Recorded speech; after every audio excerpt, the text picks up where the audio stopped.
الحمد للہ وحدہ والصلاة والسلام علی من لا نبی بعدہ وبعد. محترم سامعین و ناظرین، آج میں آپ کے سامنے روزہ کے چند مکروہات کا ذکر کروں گا. روزہ کی حالت میں جن کاموں کا کرنا مکروہ ہے ان میں سے کچھ کا ذکر آپ کے سامنے کروں گا. مکروہ کسے کہتے ہیں، اس کی وضاحت پہلے ضروری ہے. مکروہ اہل علم کے نزدیک وہ کام جس کا چھوڑ دینا مناسب ہوتا ہے. شریعت میں وہ کام جس کا چھوڑ دینا مناسب ہوتا ہے، لیکن اگر کوئی کبھی کر لے تو اس کے کرنے پہ گناہ نہیں ہوتا. اس کے کرنے پہ گناہ نہیں ہوتا، لیکن اس کا کرنا ناپسندیدہ ہوتا ہے. اس کا کرنا ناپسندیدہ ہوتا ہے. یا دوسرے الفاظ میں بعض علماء نے اس کی تعریف کی ہے کہ چھوڑنے پر ثواب ملتا ہے اس وجہ سے کہ شریعت میں چھوڑنے کا حکم ہے، لیکن کرنے پر اس کام کے کرنے پہ سزا نہیں ملتی، ملامت نہیں ہوتی، گناہ نہیں ملتا. یہ مکروہ کی تعریف ہے، اسے مکروہ کہتے ہیں. تو روزے کی حالت میں بھی چند چیزیں ایسی ہیں جن کا نہ کرنا بہتر ہے، لیکن اگر آدمی کر لے تو اس سے روزے پر اثر نہیں پڑتا ہے. ایک تو ہوتا ہے کہ روزے کی حالت میں جن چیزوں کا کرنا جائز ہے، اور ایک چیز ہوتی ہے کہ روزے کی حالت میں جس کا کرنا ناجائز ہے. یعنی اگر آدمی وہ کام کر لے تو روزہ ٹوٹ جاتا ہے. دونوں کے بیچ میں کچھ چیزیں ایسی ہیں جنہیں روزے کی حالت میں کرنا نہیں چاہیے، لیکن اگر آدمی کر لے تو روزے پر اس کا اثر نہیں پڑتا ہے. یہی مکروہ ہے. روزے کی حالت میں یہی مکروہات ہیں، یہی مکروہ ہے. تو وہ چیزیں بس اوقات ایسا بھی ہوتا ہے کہ وہ کام جو مکروہ ہے آدمی تھوڑا بہت کرتا ہے تو روزے پہ اثر نہیں پڑتا، لیکن کبھی کبھی ایسا ہوتا ہے کہ اس میں جب مبالغہ کرنے لگے، حد سے زیادہ بڑھنے لگے، تو روزہ کو وہی چیز فاسد کر دیتی ہے. ایسا بھی ہوتا ہے. تو ایسی چیزوں سے جو روزے کی حالت میں ممنوع ہے لیکن اس سے روزہ نہیں ٹوٹتا، اس کو کرنے سے بچنا چاہیے. لیکن بدرجہ مجبوری یا کبھی کبھار انسان کر لے تو اس سے روزہ پر اثر نہیں پڑے گا. جیسے پہلی چیز، کلی کرنے میں، وضو کرتے وقت یا غسل کرتے وقت کلی کرے آدمی، اور تو کلی کرے اور ناک میں پانی ڈالے تو مبالغے سے کام نہ لے. آدمی کلی کرتے وقت، ناک میں پانی ڈالتے وقت مبالغے سے کام نہ لے، کیونکہ اللہ کے رسول صلی اللہ علیہ وسلم نے اس کو مکروہ ہو جانا ہے، مبالغے سے کام لینا. حدیث میں آتا ہے اللہ کے رسول صلی اللہ علیہ وسلم نے فرمایا وبالغ، یعنی وضو کے سلسلے میں، کہ وبالغ فی الاستنشاق الا ان تکون صائما، یعنی ناک میں پانی ڈالنے، وضو کرتے وقت ناک میں پانی ڈالنے میں مبالغے سے کام لو، یعنی خوب ناک میں پانی ڈالو. الا ان تکون صائما، ہاں جب روزے سے ہو تو مبالغہ مت کرو. روزے سے تو ناک میں پانی ڈالنا یہ جائز ہے، مستحب ہے، مطلوب ہے، لیکن اس کے باوجود روزے کی حالت میں زیادہ مبالغے سے کام لینا یہ جائز نہیں ہے. اسی طرح جو چیز مکروہ ہے روزے کی حالت میں، ان میں سے جو چیزیں مکروہ ہیں ان میں سے تھوک کو، لعاب کو جمع کر کے منہ میں اس کو گھونٹنا یہ مکروہ ہے. جمع کر کے خود سے آدمی جمع نہیں کرتا ہے، منہ میں لعاب جمع نہیں کرتا، لیکن جب لعاب منہ میں آ جائے تو اس کو آدمی نگل لیتا ہے، اسے روزے پہ کوئی اثر نہیں پڑے گا، مکروہ بھی نہیں ہے، وہ جائز ہے۔ لیکن منہ میں جمع کر کے آدمی لعاب تھوک گھونٹ جائے تو یہ مکروہ ہے، یہ مکروہ ہے۔ لیکن بلغم وغیرہ ہے، زیادہ ہو، بلغم زیادہ ہو جائے تو یہ جائز نہیں ہے، روزے کی حالت میں بلغم کو نکلنا یہ جائز نہیں ہے۔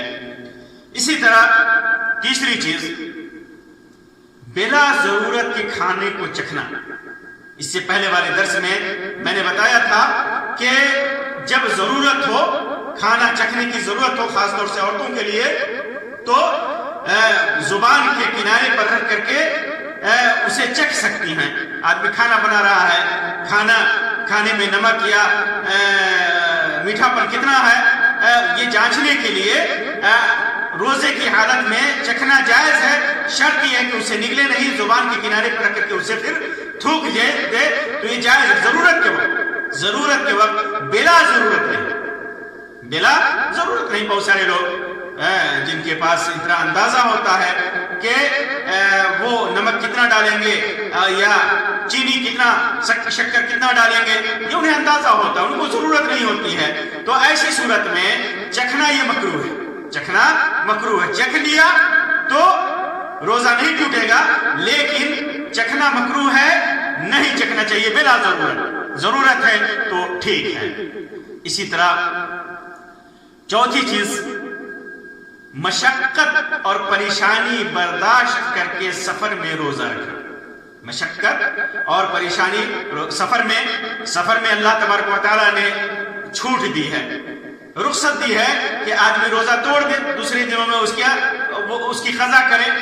لیکن اگر مشقت ہو، آدمی رکھ سکتا ہے بغیر مشقت کے، بغیر پریشانی کے روزہ رکھ لیتا ہے سفر میں، تو یہ جائز ہے، اس کا روزہ ہو جائے گا۔ لیکن اگر مشقت ہے، پریشانی ہے، اس کے باوجود روزہ رکھ رہا ہے تو یہ مکروہ ہے۔ روزہ تو ہو جائے گا لیکن ایسی حالت میں روزہ رکھنا مکروہ ہے۔ صحیح بخاری اور صحیح مسلم کی روایت ہے، جابر بن عبداللہ رضی اللہ تعالیٰ عنہما سے فرماتے ہیں کہ اللہ کے رسول صلی اللہ علیہ وسلم ایک سفر میں تھے تو ایک بھیڑ دیکھی۔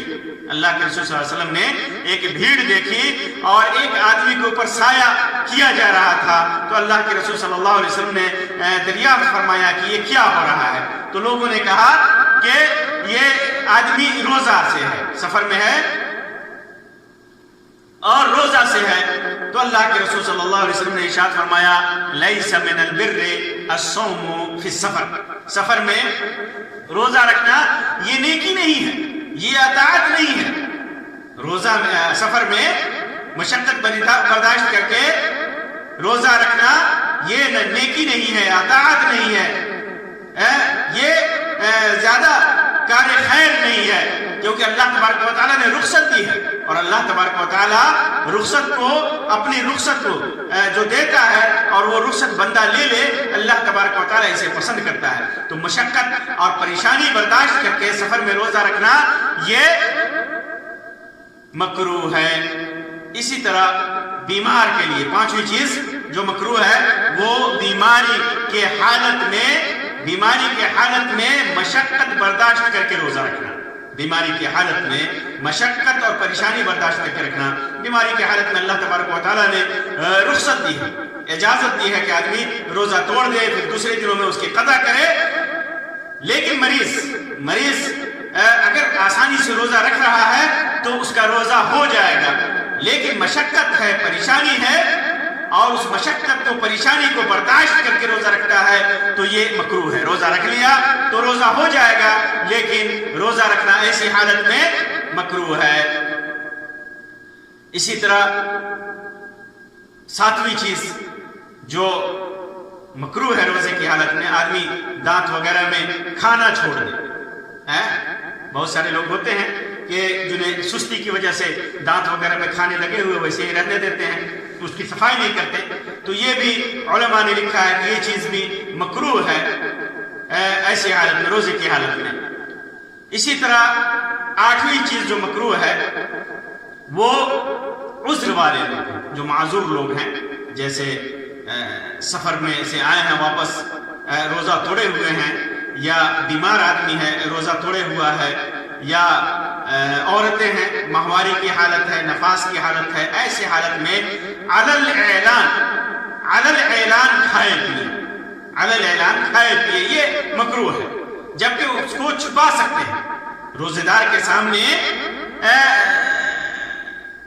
کو دکھائے بغیر وہ کھا سکتے ہیں، چھپا کر کے کھا سکتے ہیں، صاحب عذر ہیں انہیں اختیار ہے روزہ نہ رکھنے کا، لیکن وہ علی الاعلان کھائے پیے روزے داروں کو دکھا کر کے، تو یہ مکروہ ہے انہیں چھپا کر کے کھانا چاہیے، چھپانے کے وہ چھپا سکتے ہیں لیکن پھر بھی علی الاعلان کھا رہے ہیں پی رہے ہیں، یہ مکروہ ہے۔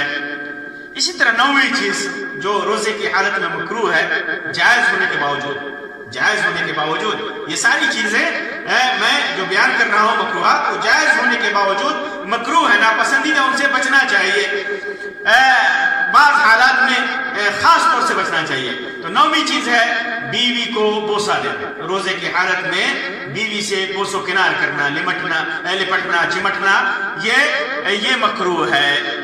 کس کے لیے جائز ہے، لیکن کس کے لیے مکروہ ہے؟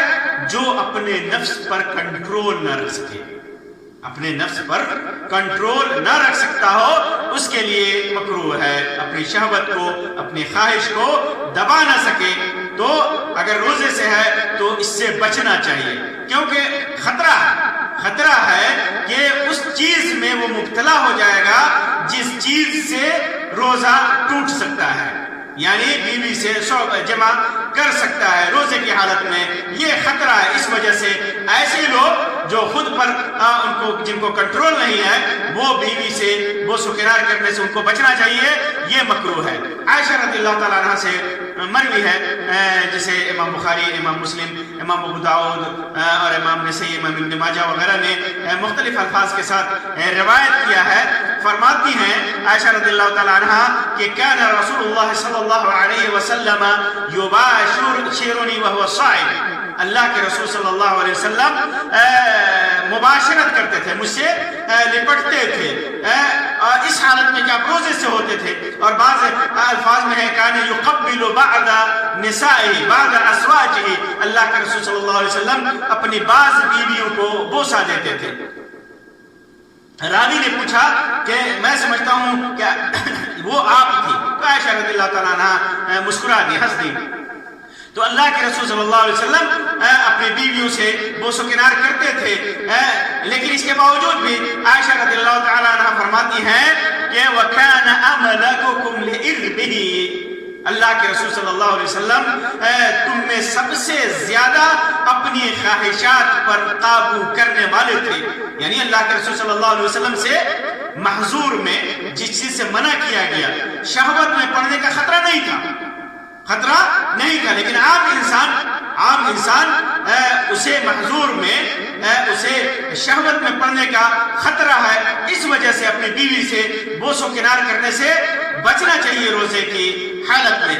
اسی وجہ سے صحابہ کرام میں ابو ہریرہ رضی اللہ تعالیٰ عنہ اور سعد بن ابی وقاص رضی اللہ تعالیٰ عنہ دونوں روزے کی حالت میں بیوی کو کا بوسہ لینے کی اجازت دیتے تھے، جیسا کہ صحیح سند کے ساتھ موطا کے اندر یہ روایت موجود ہے، اور عبداللہ ابن عباس رضی اللہ تعالیٰ عنہ یہ کیا بوڑھے کے لیے روزے کی حالت میں بوسے کی اجازت دیتے تھے کہ بوڑھا آدمی ہے، بوڑھے کو خواہشات نفسانی اس کے اندر اتنی زیادہ نہیں ہوتی، اسے محظور میں ممنوع چیز میں پڑھنے کا خطرہ نہیں ہوتا، تو اس وجہ سے عبداللہ ابن عباس رضی اللہ تعالیٰ عنہ نے روزے کی حالت میں بوڑھے کے لیے بوس و کنار، بیوی سے بوس و کنار کی اجازت دیا، لیکن نوجوان کے لیے وہ مکروہ سمجھتے تھے۔ صحیح موطا کے اندر صحیح سند سے یہ روایت موجود ہے، وہ مکروہ سمجھتے تھے۔ اس سلسلے میں بعض روایات بھی ہیں، لیکن جیسا کہ ابو داؤد کے اندر ہے، اللہ کے رسول صلی اللہ علیہ وسلم نے ایک بوڑھے کو اجازت دی تھی بیوی کو بوسہ لینے کے لیے، اور نوجوان کو نہیں دی، حالانکہ وہ روایت صحیح نہیں ہے، اس کی سند ضعیف ہے۔ اسی طرح عبداللہ بن عمر رضی اللہ تعالیٰ عنہ روزے دار کو بوسہ لینے اور بیوی کے ساتھ لیٹنے سے منع کرتے تھے، یہ بھی موطا کی روایت صحیح سند کے ساتھ ہے۔ تو معلوم کیا ہوا کہ عام شخص خاص طور پر جوان آدمی کے لیے یہی بہتر ہے کہ روزے کی حالت میں بیوی کا بوسہ نہ لے. اگر خطرے میں پڑنے کا اگر شہوت میں پڑنے کا خطرہ ہو اپنے نفس کے اوپر اسے کنٹرول نہ ہو تو مکروہ ہے اس کے لیے مکروہ ہے بیوی سے بوس و کنار کرنا روزے کی حالت میں. اور جابر ابن زید ایک تابعی ہیں فرماتے ہیں کہ کوئی آدمی اسی سے متعلق ایک مسئلہ ہے صحیح امام بخاری نے صحیح کے اندر اسے ذکر کیا ہے. یہ جابر ابن زید رحمۃ اللہ علیہ کا یہ قول نقل کیا ہے کہ ان نظر فامنا یتم صومہ. اگر کسی نے کسی عورت کو دیکھا بیوی کو دیکھا اور اس کا منی خارج ہو جائے اس کی تو ایسی صورت میں وہ اپنا روزہ پورا کر لے. تو یہ بیوی سے بوس و کنار کرنا یہ مکروہ ہے روزے دار کے لیے اگر شہوت میں پڑنے کا خطرہ ہو. اسی طرح 10ویں چیز جو مکروہ ہے روزے کی حالت میں اگر کمزوری کا ڈر ہو جسم میں کمزوری کا ڈر ہو اور اس کمزوری کی وجہ سے روزہ ٹوٹنے کا امکان ہو تو خون وغیرہ ڈونیٹ کرنے سے بچے. یہ مکروہ ہے. خون کسی کو ڈونیٹ کرنا ہو اور ڈونیٹ کرنے سے کمزوری کا خطرہ کمزوری اور ایسی کمزوری جو خاص طور سے روزہ ٹوٹنے کا سبب بنے تو خون دینے سے پرہیز کرنا چاہیے. البتہ اگر کسی کو جان بچانا ہے کسی کی اور خون دینے کی سخت ضرورت ہو وہاں پر کوئی دوسرا انتظام نہ ہو اور اس گروپ کا خون کسی دوسرے کے پاس نہ ہو اس گروپ کا کوئی دوسرا آدمی نہ ہو تو ایسے آدمی کے لیے خون دینا جائز ہے. اور روزہ ٹوٹنے کا خطرہ کمزوری کا خطرہ ہو تو روزہ توڑ دے گا ایسے آدمی کے لیے. چونکہ مجبوری ہے کسی کی جان بچانی ہے تو ایسی صورت میں وہ روزہ توڑ دے گا اور اس کے بدلے میں دوسرے دنوں میں اس کی قضا کرے گا. اور اسی سے ملتی جلتی بات ہے جیسے کوئی دریا میں ڈوب رہا ہو اسے بچانا ہو تالاب میں کنواں میں اور وہاں پر بچانے کا کوئی اور ذریعہ نہیں ہے تو آدمی کود کر کے اپنا روزہ توڑ کر کے اسے بچا لے گا. تو عام حالات میں خون ڈونیٹ کرنا یا یہ کہ اس قسم کا کام کرنا یہ مکروہ ہے لیکن بوقت ضرورت جائز ہے اور بوقت ضرورت روزہ توڑ بھی سکتا ہے. اسی طرح 10ویں چیز جو مکروہ ہے روزے کی حالت میں وہ ہے وصال کہتے ہیں معاصرۃ الصوم لیومین 2 دنوں کا روزہ لگاتار رکھنا یعنی بیچ میں آدمی کوئی چیز کھائے نہ پیے 2 دن یا 2 دن سے زیادہ آدمی لگاتار روزہ رکھے بیچ میں کوئی چیز کھائے پیے نہیں. ابو ہریرہ رضی اللہ تعالیٰ عنہ کی روایت ہے اللہ کے رسول صلی اللہ علیہ وسلم نے فرمایا کہ اللہ کے رسول صلی اللہ علیہ وسلم نے منع فرمایا وصال سے. امام بخاری نے امام مسلم نے اس کو روایت کیا ہے کہ نہا رسول اللہ صلی اللہ علیہ وسلم عن الوصال اللہ کے رسول صلی اللہ علیہ وسلم نے وصال سے یعنی لگاتار روزہ رکھنے سے منع فرمایا ہے. اور اگر ایک روایت ہے ابو سعید خدری رضی اللہ تعالیٰ عنہ کی روایت ہے فرماتے ہیں کہ اگر آدمی کو پاس مشقت نہ ہو کہ تو ایسی صورت میں وہ کیا کر سکتا ہے. اللہ کے رسول صلی اللہ علیہ وسلم کو فرماتے ہوئے انہوں نے سنا کہ تم صوم وصال نہ رکھو لا تواصلوا تم صوم وصال مت رکھو وصال کر کے لگاتار روزے مت رکھو. اور اگر فأيكم إذا أراد أن يواصل فليواصل حتى السحر اگر تم میں سے کوئی صوم وصال رکھنا چاہے تو سحری کے وقت تک رکھے سحری سے زیادہ نہیں بیچ میں ضرور کھائے پیے. تو وصال روزوں میں وصال کرنا یہ مکروہ ہے روزہ کوئی رکھ لیتا ہے تو اس نے ایک تو سنت کی مخالفت کی اور دوسرے کہ اس کا روزہ تو ہو جائے گا فرض کی ادائیگی تو ہو جائے گی لیکن اس کے لیے ایسا روزہ رکھنا مکروہ ہے. تو تو یہ چند چیزیں میں نے بیان کی جو روزے کی حالت میں روزہ تو ہو جائے گا لیکن اس کا کرنا مکروہ ہے، ناپسندیدہ ہے، اور بسا اوقات اس میں مبالغہ کرنا یہ روزہ کو توڑنے کا سبب ہے۔ اللہ تبارک و تعالی ہمارے روزے کو قبول فرمائے، اللہ تبارک و تعالی قرآن و سنت کے مطابق ہمارے اعمال کو کر دے، آمین یا رب العالمین، وآخر دعوانا الحمدللہ رب العالمین، وصلی اللہ علی خیر خلق وسلم، والسلام علیکم ورحمۃ اللہ وبرکاتہ۔